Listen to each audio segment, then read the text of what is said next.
Hello friends, welcome to Creative Medicine. In this lecture, we will learn about Direct fusion in the Mullerian ducts are called as lateral fusion defects.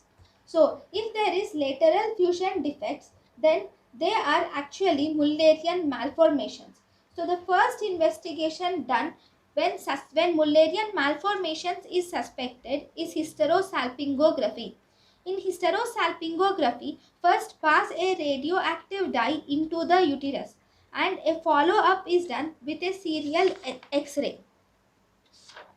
Instrument used in hysterosalpingography is the Leach-Wilkinson's cannula, which is funnel shaped, which has a funnel shaped end with transverse striations. So Leach-Wilkinson's cannula has a funnel shaped end with transverse striations. So this hysterosalpingography is mainly done in the pre-ovulatory phase, that is on day 7 to day 10 of the cycle. All radiological investigations in the reproductive age group of a female are done in pre-ovulatory phase. Contraindications of hysterosalpingography include active pelvic inflammatory disease, active tuberculosis, and pregnancy. Pregnancy will lead to abortion in this case.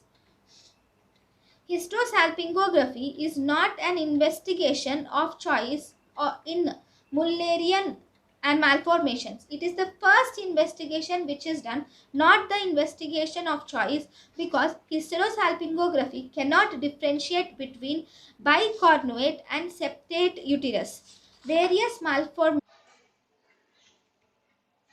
So because the hysterosalpingography cannot differentiate between the septate and bicornuate uterus, we use hysterosalpingography only as the first investigation. thank you and thank you for watching.